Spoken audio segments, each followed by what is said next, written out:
नासिनवा के आगा कंदासी Sindh High Court Peoples Party के सीनियर अगवान ए अगूणे सूबाई वसीर शर्जील इनाम मेमण के दुबई वञण जी इजाज़त दी छॾी आहे। अदालत शर्जील इनाम मेमण जो नालो एक्सिट कंट्रोल लिस्ट मां कढण जो भी हुक्म दी छॾियो आहे। ब्रेकिंग न्यूज़ अवां सां शेयर कयूं पिया। दुबई में एक्सपो नुमाइश में शर्जील मेमण के फोकल पर्सन तौर मुक़ररी बाद शर्जील इनाम मेमण जो नालो ECL मां कढाइण लाइ सिंध हाई कोर्ट मां दरख्वास्त जमा कराई। शर्जील मेमण के वकील अदालत में दलील ॾींदे चयो त वफ़ाक़ ऐं नेब के शर्जील इनाम मेमण जे पढ़े वञण ते को बि एतराज़ नाहे। केस दुबई वञण जी इजाज़त ॾिनी वञे।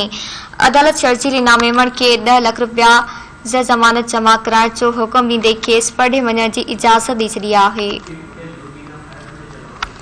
आगा कई पिया वाकई Sindh High Court Peoples Party के सीनियर अगवान ए अगूणे सूबाई वज़ीर शर्जील इनाम मेमण के दुबई वञण जी इजाज़त दी छॾी आहे। अदालत शर्जील इनाम मेमण जो नालो एक्सिट कंट्रोल लिस्ट मां कढण जो भी हुक्म दी छॾियो आहे। दुबई में एक्सपो नुमाइश में शर्जील मेमण जे फोकल पर्सन तौर मुक़ररी बाद शर्जील इनाम मेमण जो नालो ECL मां कढाइण लाइ सिंध हाई कोर्ट मां दरख्वास्त जमा कराई हुई। शर्जील मेमण के वकील अदालत में दलील ॾींदे चयो त वफ़ाक़ ऐं नेब के शर्जील इनाम मेमण जे पढ़े वञण ते को बि एतराज़ नाहे। केस दुबई वञण जी इजाज़त ॾिनी वञे।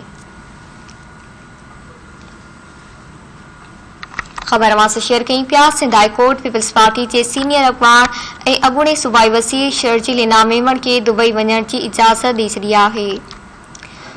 अदालत शर्जील इनाम मेमण जो नालो एक्सिट कंट्रोल लिस्ट मां कढण जो भी हुक्म दी छॾियो। दुबई में एक्सपो नुमाइश में शर्जील मेमण जे फोकल पर्सन तौर मुक़ररी बाद शर्जील इनाम मेमण जो नालो ECL मां कढाइण लाइ सिंध हाई कोर्ट मां दरख्वास्त जमा कराई हुई। शर्जील मेमण के वकील अदालत में दलील ॾींदे चयो त वफ़ाक़ ऐं नेब के शर्जील इनाम मेमण जे पढ़े वञण ते को बि एतराज़ नाहे। केस दुबई वञण जी इजाज़त ॾिनी वञे।